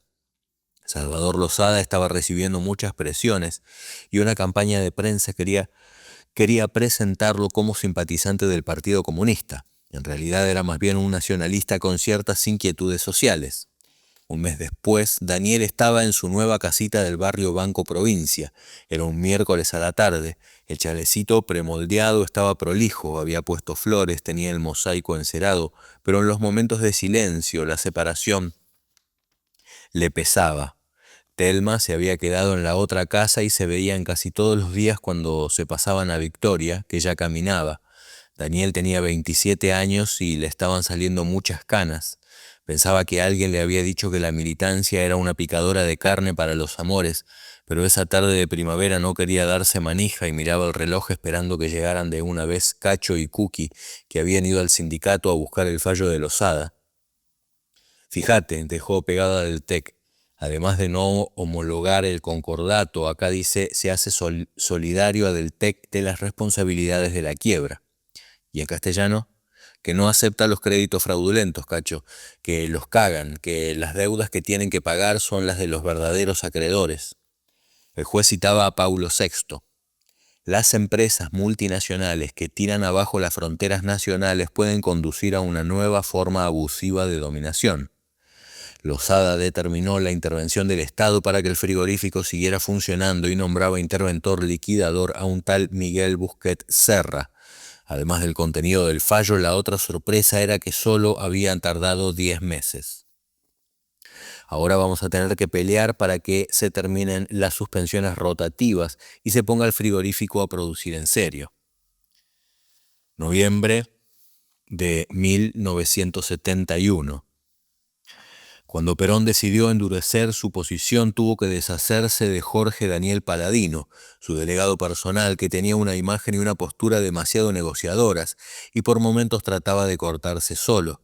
Pero nadie entendió por qué nombraba a Héctor J. Cámpora, un tipo anodino, sin historia. En la opinión del miércoles 10, un artículo relativamente breve, sin firma, lo definía sin grandes simpatías. De extracción conservadora con inclinación liberal derechista, en su juventud, el doctor Cámpora activó en los centros cívicos fundados luego de 1943 por el coronel Filomeno Velasco, el ex jefe de la policía. Posteriormente integró la llamada bancada independiente en la Cámara de Diputados. Cuando el presidente de ese cuerpo, doctor Ricardo Guardo, abandonó el cargo en 1946, fue elegido para sucederlo. El doctor Cámpora fue el primer legislador peronista que consideró un honor autoproclamarse obsecuente del general Perón en el recinto de la Cámara, y lo hago porque voy más allá de la consecuencia. Existía como precedente el hecho de diputados radicales que se habían proclamado genuflexos del entonces presidente Irigoyen. En el Parlamento produjo episodios memorables. Todavía algunos de sus colegas de bancada recuerdan su airada intervención desde la presidencia ante un proyecto del diputado santafesino Barreiro. Este pretendía que la plaza más importante de cada pueblo fuera denominada Presidente Perón. Cámpora usó de la palabra señalando que el proyecto de Barreiro era insuficiente. Todas las plazas del país debían ser denominadas a su juicio con los nombres de Perón y su mujer Eva Duarte. Durante 5 años el doctor Cámpora fue titular de la Cámara de Diputados. Solía esperar a las 6:25 de la mañana al presidente Perón en la Casa Rosada para intercambiar con él opiniones políticas. En 1955 fue encarcelado y fugó del penal de Río Gallegos el 10 de marzo de 1957. Reapareció en la política argentina en 1963, cuando reinició en San Andrés de Giles, su pueblo natal, la militancia peronista. Con el paso del tiempo volvió a convertirse en un expectable dentro del justicialismo. Su designación actual lo reubica en el primer plano de la notoriedad. Como delegado personal de Perón, Cámpora deberá jugar un importante papel en la operación política que el gobierno denomina Gran Acuerdo Nacional. Pero además Perón se asegura una fidelidad a toda prueba. Si algo ya se sabe es que Cámpora no intentará desplegar ningún tipo de juego independiente en Buenos Aires, ni irá más allá de las instrucciones que reciba del Comando Superior. A Alberto Elizalde no le resultó fácil volver a salir a la calle. Había estado guardado una semana en la casa de Ensenada, acompañando al Zopetti, y tenía que retomar sus actividades, pero nada parecía tener sentido. Trató de recuperar el ánimo, se decía que era el precio de la guerra, que había que seguir adelante para que el sacrificio de Lucía no fuera inútil, pero era muy difícil. En esos días de encierro leyó en el diario que Perón había nombrado a Cámpora como su nuevo delegado personal y no pudo evitar un par de insultos. Ese viejo hijo de puta siempre elegía a los peores. Eran sus primeros días en el PRT. El miércoles 17 de noviembre fue con 2 de sus nuevos compañeros a dar una vuelta por la petroquímica sudamericana, los astilleros Río Santiago y el frigorífico Swift, donde tendría que hacer las tareas de apoyo a la actividad sindical del PRT y propaganda armada del ERP. A eso de las 8 de la noche volvió para su casa. Recién oscurecía y Alberto sentía la humedad sobre la camisa sucia. Tenía mucha hambre. La calle 6, donde vivía, estaba en penumbras. Las ramas de los plátanos casi se tocaban de vereda a vereda, y encima había un par de faroles rotos. La casa de Alberto tenía 2 ventanas con persianas metálicas que daban sobre la vereda, y en el medio un portón de doble hoja. No vio luz del lado del living, Mientras buscaba la llave oyó el chirrido de una suela de goma sobre la vereda. Cuando quiso reaccionar se encontró con que tenía una ametralladora en el cogote. Lo primero que pensó fue que era una UCI de la policía de la provincia. El tipo le gritó: «Quédate quieto porque te matamos». Del garage de al lado salieron otros dos y entre los tres lo metieron a empujones en su casa. Adentro había otro más y los cuatro estaban de civil. «¿Qué pasa?». Mientras se lo iban llevando a patadas hasta la cocina, a Alberto no se le ocurrió otra cosa que preguntar qué pasaba. En la cocina estaban su madre y su hermana aterradas, llorando en un rincón. Otro policía les apuntaba con una 45. Dos de los cuatro tipos empezaron a golpear a Alberto y su madre se levantó y trató de pararlos. La apartaron de un empujón. Delia trastabilló y se cayó de espaldas. Alberto intentó ir a ayudarla y lo agarraron entre los dos. «Llévenlo afuera». Le pusieron una esposa en la mano izquierda y lo empezaron a empujar hacia la calle. Uno de los policías le apretaba el cuello desde atrás para mantenerlo agachado. Después abrieron el baúl de un torino y mientras uno lo tenía, otro empezó a ponerle una capucha. Alberto se acordó de su instructor, Abel Verd, secuestrado y desaparecido, y se acordó de Luis Pujals, que nunca había vuelto, y de Juan Pablo Maestre, el de la FARC. Pero fue un segundo. Tiró un golpe con su brazo izquierdo y consiguió pegarle en la cara al policía que lo tenía agarrado. El policía tuvo que soltarlo y Alberto salió corriendo. No había dado 10 pasos cuando le cayeron varios tipos encima. Visiblemente, los 4 que habían entrado a la casa no eran los únicos. Entre 5 o 6 trataron de meterlo en el coche. Alberto siguió resistiéndose. Era cuestión de vida o muerte. Si conseguía mantenerse afuera de ese puto coche por lo menos un par de minutos, quizás se salvara. No era seguro, pero quizás se salvara. Gritaba que lo estaban secuestrando, que lo querían matar. Algunos vecinos salieron a las puertas de sus casas. Los policías les gritaban que se fueran. «Métanse adentro, acá no hay nada para ustedes». Una vecina de bata rosa y ruleros trató de intervenir. «¿Quiénes son ustedes? Váyanse porque voy a llamar a la policía». «Nosotros somos la policía, señora, todos para adentro». Alberto seguía gritando y debatiéndose. «Me quieren secuestrar, soy un estudiante y me quieren matar, soy Alberto Elizalde, avisen a los diarios, avisen a los abogados». Por un momento todo se calmó. Alberto se quedó callado y quieto. Los policías que lo tenían agarrado dejaron de golpearlo. Los vecinos empezaron a meterse en sus casas. En la calle había como 10 tipos de civil, un Torino y 2 Falcon. Parecía como si el mundo se hubiera detenido. Alberto respiró y pensó que ya no podía hacer nada más, pero que quizá con el escándalo que se había armado tuvieran que legalizarlo y no lo pudieran matar, hasta que uno de los policías dio una orden, casi en un susurro: «Mátalo». Alberto siguió con la vista al que recibía la orden y no vio nada. Tenía que mirar muy fuerte, tratar de ver lo que estaba pasando. Así le parecía que controlaba algo. Entonces sintió que se le aflojaban las piernas y que la base del cráneo le empezaba a dar vueltas. Pero le pareció que no era un tiro. Medio desmayado, lo subieron al Torino y le pasaron la capucha por la cabeza. Después les posaron las manos a la espalda. «A ese hijo de puta que mató a la mujer lo vamos a reventar y vos no vas a decir dónde está». Mientras los de atrás lo golpeaban, el que estaba al lado del chofer se lamentaba. «Así no se puede trabajar. Esto no puede ser». Lo llevaban sin sirenas y en menos de media hora se dio cuenta de que el auto subía a un garage. Cuando paró, lo bajaron y lo tiraron al lado del auto. Apenas se oían voces. Pensó que las casas no debían saber nada del pase al ERP y que tenía que aguantar el chubasco por lo del gel. Al rato lo metieron en una habitación y alguien empezó a sacarle la ropa. Después le cambió la capucha por una venda sin sacarle las esposas. Cuando se encontró con una dificultad, pidió ayuda. «Che, así no le puedo sacar la camisa. Esperá que ya te alcanzo la llave». Alberto se preguntó por qué no se la rompía directamente y lo que imaginó le dio esperanzas. Si pensaban matarlo no tenían por qué cuidarle la ropa. O quizás no la rompían porque alguno de ellos se la quería guardar. Cada cosa podía significar tantas distintas. Se dijo que iba a tratar de no jugar ese juego, para no enloquecerse.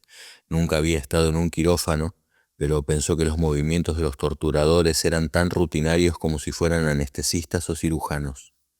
¿Ya está listo? Entonces lo llevaron al cuarto contiguo y lo ataron con gomas de los tobillos y las muñecas a una superficie metálica. Atalo bien estirado que si no saltan para todos lados.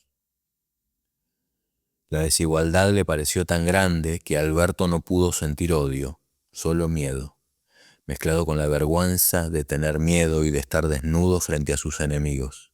Se concentró en la convicción de que no iba a hablar. Ahora nos vas a decir dónde está el hijo de puta de tu amigo. ¿Quién? Hacela fácil, pibe, que estás listo para la máquina y es lo peor que te pudo haber pasado en la vida. Decinos dónde está el turro ese que mató a la mujer y listo. No sé, señor, se lo juro. Cuando le hicieron la primer pasada en la tetilla izquierda, sintió que podía estallarle el corazón. Cuando le picañaron los testículos, estuvo seguro de que se le iban a deshacer en 1000 pedazos. Alberto hubiera preferido perder el conocimiento para no tener tanto miedo de la muerte o de la mutilación. Lo conozco de teatro, pero no sé nada. Hijo de puta, vos sos del Gel, cantá la puta que te parió. Le nombraban gente del peronismo revolucionario de La Plata. Sí, al negro Diego lo conozco, estuve en una reunión con él, nada más. ¿Y los de Rosario? En Rosario no conozco a nadie, se lo juro, no conozco a nadie. Cuando no tenía que mentir era más fácil. Cambiaban las voces, las preguntas, los tonos, pasaban el tiempo y salvo algunas trompadas todo era picana. En los pocos momentos de descanso que le quedaban entre tanda y tanda, Alberto sentía que podía seguir, que no lo iban a quebrar. También verificó que no sabía nada del pase al PRT y se dio cuenta de que muchas cosas del Gel que le preguntaban o eran inventos o él mismo no estaba al tanto. Supuso que alguna información vendría de un militante que había caído preso después del tiroteo del banco, en el que un policía había quedado herido a mediados de ese año, pero en lo fundamental no tenían datos demasiado precisos. Sin decirnos dónde está el sopeti, vos no salís vivo de esta pieza, ¿entendés? No te das cuenta que te tenemos acá y podemos hacerte lo que queramos, pibe. Vos no existís más, pibe. A menos que hables, no existís más.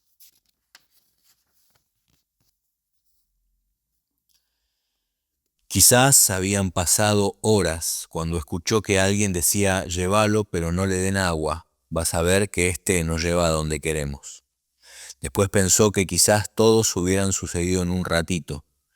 Después pensó que quizás, o que habían sido 2 o 3 días, no tenía ni idea. Lo tiraron de nuevo en la pieza donde tenía la ropa, lo volvieron a encapuchar y le dejaron ponerse los calzoncillos antes de esposarlo con las manos atrás. Las encías, las axilas, las tetillas, el pene y los testículos eran los lugares donde se habían ensañado. No llegó siquiera a relajarse cuando lo sacaron de nuevo. Le empezaron a pegar en los riñones y en la boca del estómago con las mismas preguntas de antes. Ese verso ya lo dijiste, hijo de puta. Vos estás en la célula con el Rolo, con Diego, con el Tano. Los tenemos ubicados a todos y están cayendo como pajaritos. Cantá dónde está el sopeti o no salís vivo. No sé, señor, no sé, de verdad. Después pararon otra vez. Cuando lo llevaron a la pieza lo vistieron. En un rato lo volvieron a sacar. Ahora te vas al infierno.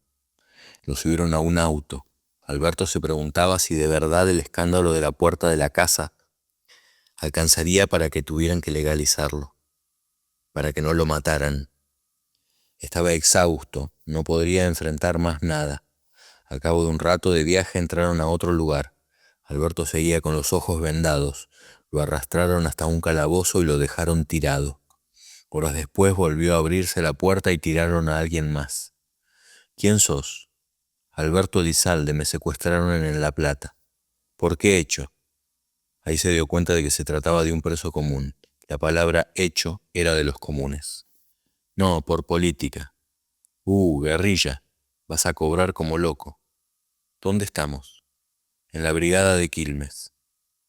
Cuando su compañero de calabozo le dijo que ese día vería al juez y terminaba la incomunicación, Alberto le pidió que memorizara el nombre de 2 abogados de La Plata y les avisara que estaba vivo. Sí, no te preocupes. Además, si tenés buenos bogas, por ahí zafás. Al rato, alguien gritó que quien había sido el boludo que mezcló a un guerrilla con un ladrón, y Alberto se quedó solo de nuevo. Supuso que no había sido un truco para sacarle información porque solo habían hablado de pavadas. Más tarde, un policía que se identificó con su nombre y su grado de oficial inspector lo sacó al baño. Mirá, te llevan de nuevo para Arana. Nosotros no tenemos nada que ver con esto, es un paquete que nos vino de regalo. Vos sos político y nosotros estamos para cuidar el orden. Te voy a dar agua, pero toma poca porque si te siguen dando máquina y tomas mucha, te quedás. El oficial le puso a las esposas adelante y le dejó la capucha. Si escuchás ruidos, te la pones. Durante el viaje, Alberto trataba de juntar fuerzas. Pensaba en su madre, en sus hermanos, en Cristina, y se acordaba de una frase de Julius Fusik, un comunista checo, en reportaje al pie del patíbulo. El tipo lo había escrito poco antes de que lo fusilaran los nazis, y decía algo así como que en esos casos lo principal es no perder la dignidad. Cuando llegó, le pareció que estaban en el mismo lugar y que lo habían torturado al principio. El destacamento de Arana, le había dicho el oficial. Cuando estuvo de nuevo empotrado al elástico, creyó reconocer las mismas voces. Ahora tenemos a varios del Gil, pero vos sos el más Gil de todos, pibe. Así que por una vez te vas a avivar. Ahora vas a cantar o matamos a toda tu familia.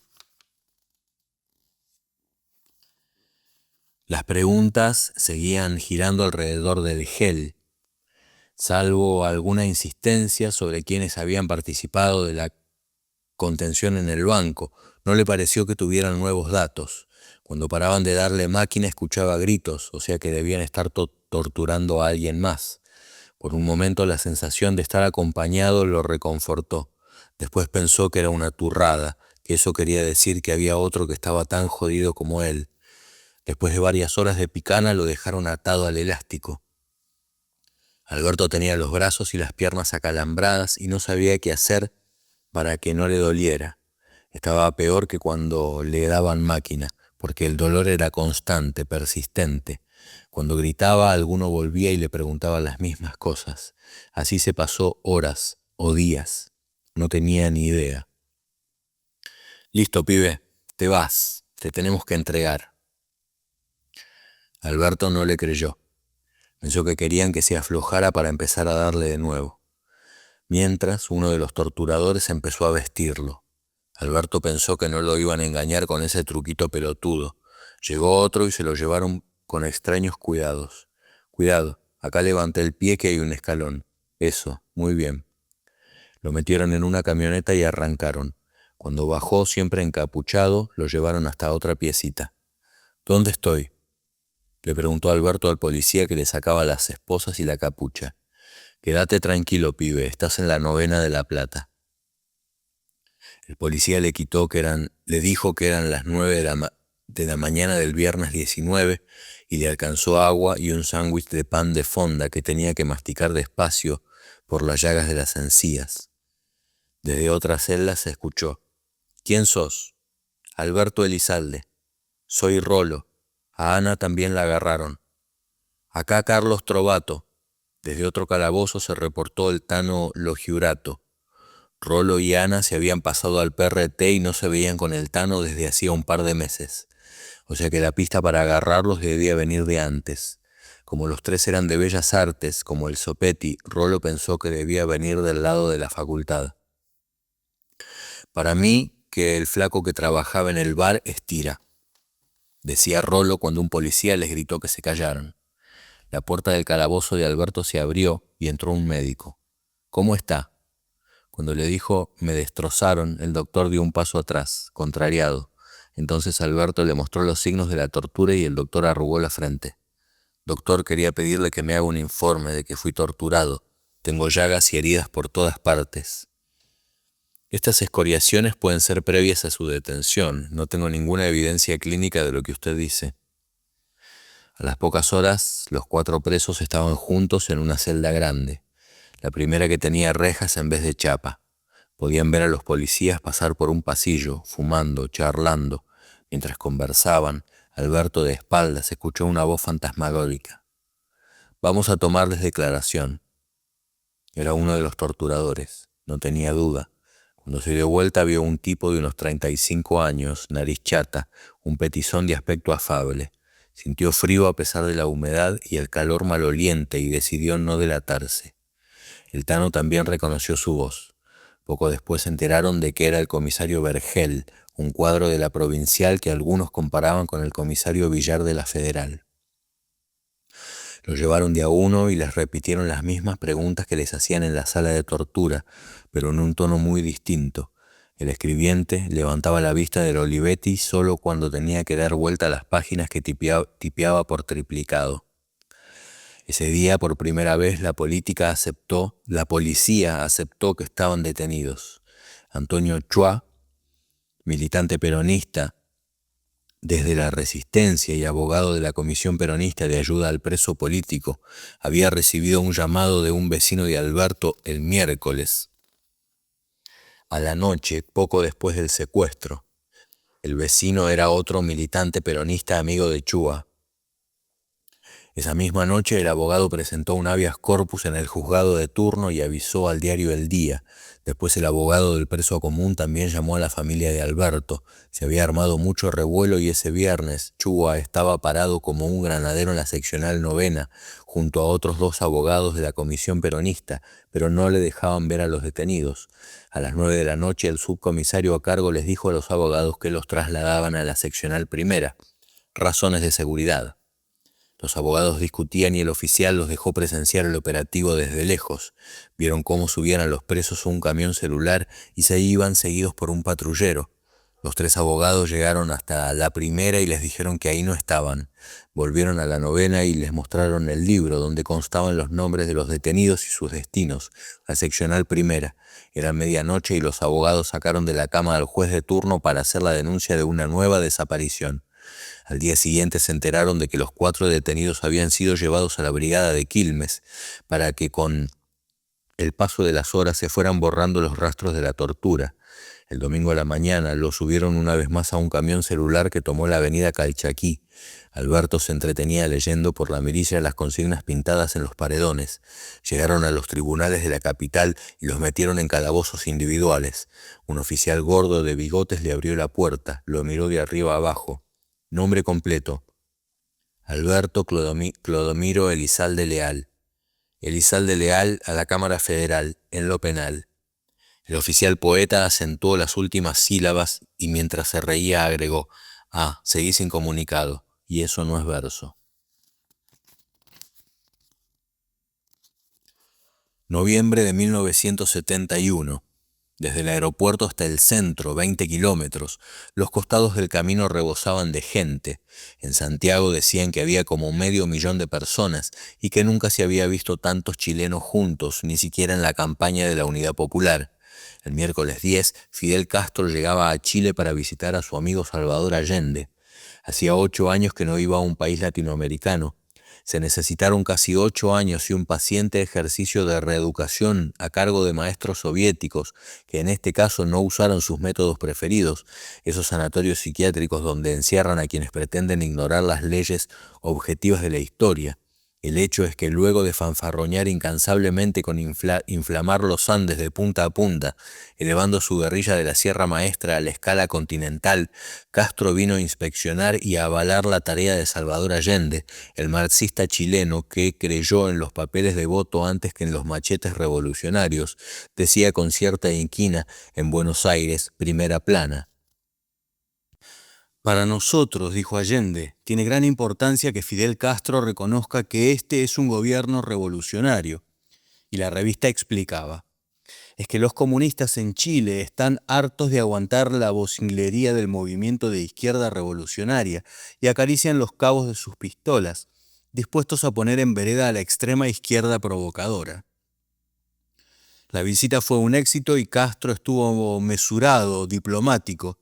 Pasó revista a unidades del ejército, abrazó al cardenal Silva Enríquez y declaró que Allende habría perdido un tremendo error habría cometido un tremendo error si hubiera desdeñado la oportunidad ofrecida por la vía electoral para llegar al poder. Declinó incluso la invitación que le hicieron los pobladores del barrio San Miguel, una zona obrera en la periferia de Santiago, para ir a ver el monumento al Che Guevara que ellos mismos habían levantado. Mientras tanto, Allende explicaba que la deuda externa per cápita que le dejaron a Chile los gobiernos anteriores era una de las mayores del mundo y que dada la suspensión de créditos americanos iba a ser muy difícil cumplir con ella si los acreedores americanos en un 70% no aceptaban renegociarla. No se podrá corregir la situación mediante acciones internas parciales de la política cambiaria y de comercio exterior. Se entendía por debajo que si no lo aceptaban iba a tener que profundizar aún más sus reformas. Durante esas 2 semanas Castro se reunió 9 veces con Allende y sostuvieron largas conversaciones. El gobierno de la Unidad Popular estaba fortalecido por las elecciones municipales de mitad de año, donde había conseguido pasar del 37% con que llegó al poder al 51%, pero ya empezaba el desabastecimiento y los primeros cacerolazos de las amas de casa de los barrios altos de Santiago. De todas formas, la visita fue un éxito diplomático para los dos jefes. Antes de irse, como recuerdo, el cubano le regaló al chileno una metralleta que 2 años después se haría famosa. Gustavo, si llama a Marimé, decile que me espere, que ya paso a buscarla. Si vienen a buscar las revistas recién el lunes o martes. Sergio Karakachov le dejaba encargos de último momento a su hermano menor, que lo miraba con bastante desgano. Sergio, después de noviar 1 año, se había casado con Marimé Arias Noriega, aunque seguía ocupadísimo, no quería faltar al almuerzo familiar. Ella también tenía mucha actividad, era docente en filosofía y pasaba las horas entre la cátedra y los grupos de estudio de Néstor García Canclini. Sergio volvió a subir a la ventana con gesto de que se estaba apurando. Sí, segundo, en 1 minuto nada más. Segundo Torres Molina era abogado, un hombre mayor y de modales pausados, pero esa mañana estaba más que inquieto. Su hijo Ramón, también abogado, uno de los pocos argentinos que había tenido contacto con la guerrilla del Che en Bolivia, acababa de cumplir una condena de 3 años, acusado de participar en el intento guerrillero de Taco Raloc. Sergio había sido uno de sus defensores y ahora Don Segundo y su esposa lo pasaban a buscar de parte de Ramón, que creía que la policía quería agarrarlo de nuevo. Era el 20 de noviembre. Sergio y los Torres Molina se subieron al Citroën, pasaron a buscar a Marimé y al rato llegaron a la casa de la Diagonal 74, donde vivía Ramón. Cuando quisieron tocar el timbre, la puerta se abrió desde adentro con una patada. El departamento estaba ocupado por 5 tipos de civil. «Coordinación Federal, quietos ahí», gritó uno. Ramón Torres Molina se les había escapado y querían llevarse algo, lo que fuera. A Sergio lo agarraron entre dos con alguna trompada y lo arrastraron hasta el Citroën. Ustedes vieron que este paquete estaba dentro del auto, ¿no? Lo vieron, ¿no? El policía de civil le gritaba a un grupo de chicas y muchachos para que salieran de testigos, pero los pibes se fueron rápidamente. 2 de ellos eran estudiantes de Derecho y reconocieron a Karakachov. Enseguida llamaron a la facultad para que le avisaran al doctor Napoli, su decano, sobre la maniobra de las pruebas falsas. Napoli difundió la noticia y al rato ya había abogados en la seccional quinta, a donde habían llevado los 4 detenidos. Esa misma noche los separaron, los hombres a los calabozos de la novena, las mujeres a la brigada femenina. En el interrogatorio de Sergio, los policías empezaron preguntándole por unas pistolas. Al rato el oficial dijo: «No, basta, eso no va más». La acusación de tener armas no se sostenía. Los policías cambiaron de rumbo. «Bueno, decinos dónde está Torres Molina». Al rato le estaban gritando que Marimé estaba vinculada al grupo del EGEL que habían caído esos días, que él tenía relaciones con la FAP, que le habían allanado el estudio y habían encontrado papeles muy comprometedores y que confesara si no quería pasarla muy mal, pero no lo torturaron. El lunes, cuando llegaron Solari Irigoyen, Pinto y otros abogados, les comunicaron que su defendido estaba a disposición de la Cámara Federal en lo penal. El escándalo crecía. Notas y telegramas de denuncia, actos en la escalinata de tribunales, en derechos y humanidades, declaraciones de sindicatos y de grupos radicales. El miércoles Gustavo, el hermano menor de Sergio, se encontró con Solari Irigoyen y Pinto en el bar de la esquina de la novena. Los abogados le dijeron que todavía no habían podido ver a Sergio. Hasta ese momento solo había soltado a la señora de Torres Molina. Pinto estaba indignado. Lo único que le dijo Monroy al Conada Aramburu es que no los va a poner a disposición del Poder Ejecutivo. Pero el muy turro le dijo que ellos no podían parar la causa en el Camarón, porque ese era un tema de la justicia y no del Ejecutivo. Es ministro de un gobierno ilegal y los quiere correr con legalismos. Y ese era radical, mamma mía. Ese día tenían que ir al juez Munilla Lacaya a interrogarlos.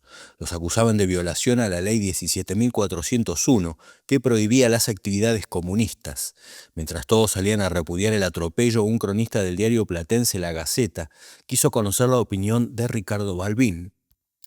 El radicalismo ya ha hecho varias declaraciones con respecto a los presos políticos, y para nuestro partido no existen nombres, sino presos políticos.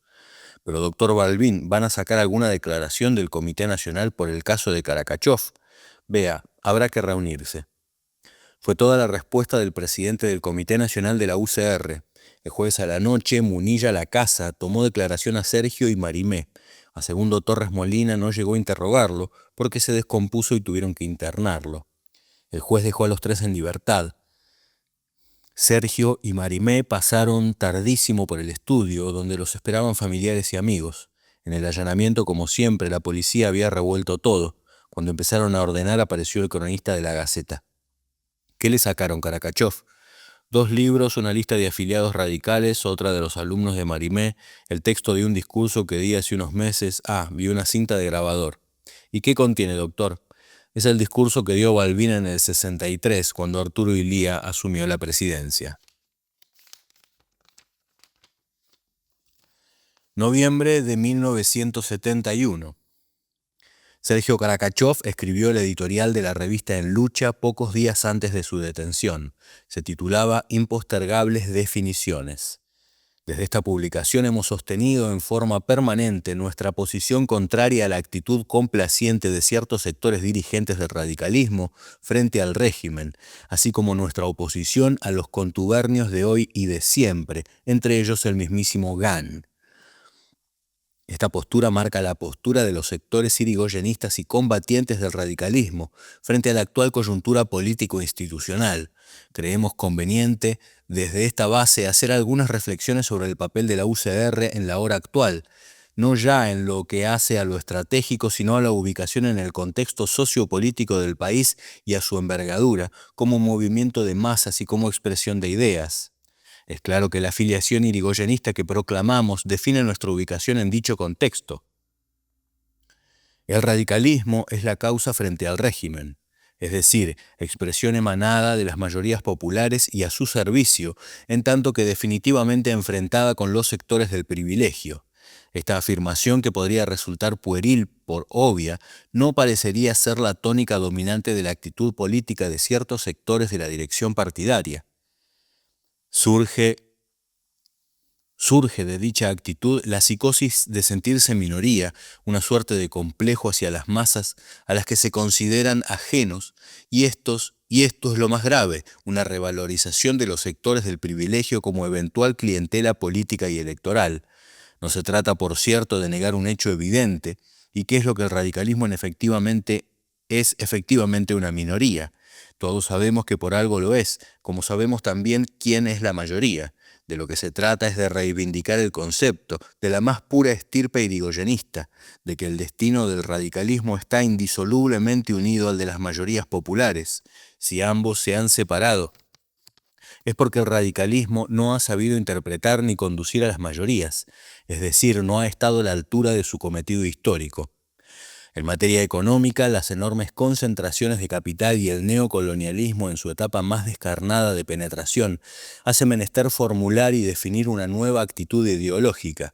Temas como la reforma agraria, que excede la módica trascendencia de un eslogan, la socialización de la medicina, la redefinición del concepto de propiedad privada, la participación obrera con poder de decisión en el proceso de producción de bienes y muchos otros que hacen a una actitud moderna y de vanguardia frente a la realidad actual, deben ser ampliamente discutidos dentro del partido y con los demás sectores populares para incorporar las conclusiones a nuestro acervo programático. De esta manera, y reafirmando nuestra vocación humanística y nacional y ejerciendo todo el bagaje de ideas con dignidad militante y combatiente, lograremos recuperar nuestra condición momentáneamente perdida de intérpretes y conductores de mayorías. De lo contrario, el radicalismo estaría definitivamente muerto. Cuando nos enteramos, armamos un zafarrancho. El doctor Antonio Chúa estaba contento de poder conocer por fin a su defendido Alberto Elizalde. Estaban en un cuarto mal iluminado, lleno de biblioratos, de la planta baja del edificio de tribunales. Un policía parado detrás del preso escuchaba sin mostrar el menor interés. Chúa le alcanzó a Alberto un papel romaní donde había una larga lista de abogados. Mientras Alberto firmaba, le mostró una edición del diario El Día del día siguiente a su detención. Un nuevo caso Verd en La Plata. La verdad que nos cagamos todos. Pasaban los días y los tipos no aflojaban. Alberto le contó que los torturadores de Arana eran los mismos que le habían tomado declaración en la novena y quedaron en radicar la denuncia por torturas. Eso a los de Camarón les importa un pito. El juez César Black dice que la tortura es a la guerrilla como la artillería antiaérea es a la aviación. Pero nosotros no les dejamos pasar una y todas nuestras denuncias quedan documentadas. Algún día habrá justicia en este país. Cuando el abogado le contó que la madre y la novia estaban esperándolo en un bar de la calle Uruguay, a Alberto se le enrojecieron los ojos. Tu vieja te mandó cigarrillos y una pastafrola casera. ¿Y Cristina? Como seguía incomunicado, volvió al calabozo. Al día siguiente lo llevaron a Devoto junto con Rolo 10. Los metieron en un pabellón de celdas de aislamiento, donde escucharon que había otros presos. Al mediodía alguien gritó tumba, mientras se oían ruidos de cacerolas y le dieron 2 platos de fideos bien pegoteados. Cuando lo dejaron salir para que lavara los cacharros, coincidió en el piletón con el Rolo, que por lo bajo le dijo que estaba Santucho. ¿Dónde? Acá, al lado nuestro. Santucho, Gorriarán Merlo, Toschi y Ulla estaban castigados y en huelga de hambre, reclamando que no los aislaran del resto de los presos. Rolo y Alberto, que no habían podido estrenar su flamante incorporación al ERP, ahora estaban al lado de los cuadros dirigentes, todos presos. Como no lo conocía, Alberto buscó una manera formal. «Compañero Santucho». «Sí». Empezó a explicarle que eran de La Plata, pero un guardia cárcel les gritó que se callaran. «Esto es un pabellón de aislamiento, carajo». Santucho no le hizo caso, les dio la bienvenida y les explicó por qué era la huelga de hambre. «Queremos romper la política de aislamiento a que nos quieren someter y exigimos que nos lleven con el resto de los compañeros». Al día siguiente los jefes del ERP ganaron su pequeña escaramuza y consiguieron que los pasaran a un pabellón con los demás presos. Elizalde y 10 seguían aislados hasta que los llevaron de nuevo a tribunales. La denuncia de torturas había caído en las manos del juez Black, que ordenó que se hiciera la pericia médica pedida por los abogados. Cuando la Cámara Federal no tenía médicos forenses, tuvieron que llamar a uno de los tribunales de La Plata. Ya habían pasado una semana, los rastros de la tortura eran minúsculos. Unas horas después, el juez Eduardo Munilla Lacasa, secretario de la Cámara Federal, les tomó declaración. Alberto se negó a declarar y con tono muy medido le dijo que tenía algo que denunciar. «Doctor, fui secuestrado de mi casa y torturado brutalmente». Munilla Lacasa se excusó. «Tengo entendido que ha sido revisado por un forense y que hay una causa radicada en la que entenderá el doctor Black, ¿no es así?». Según iban desfilando por el despacho de Munilla Lacasa, les levantaban la incomunicación. En vez de volver a los calabozos, los del GEL fueron a parar a una celda más grande en donde los presos caminaban de una pared a la otra sin parar. «Esta es la Leonera», les dijo uno que estaba sentado, que se identificó como montonero. «Cuando los traen acá, los comunes esperan sentencia o rebaja, entonces se pasean como leones hambrientos. Vas a ver tipos que saltan de alegría y otros que se enloquecen de bronca». Como a las 6 de la tarde abrieron el candado y un agente gritó: «¡Vamos los que van a Devoto!». Llegaron para la hora de la cena y los llevaron a un pabellón donde había unos 20 presos. Un petizo de pelo negro, corto, se acercó y les preguntó quiénes eran. Cuando se identificaron, él también se presentó. «Compañero Jorge Ulla, encantado». Mientras le daba la mano, avisó a los demás: «Pelado, gringo, son los de La Plata». Fue una larga ronda de saludos. El pelado era Gorriarán Merlo, el gringo era Humberto Toschi, y un rato después apareció Mario Santucho.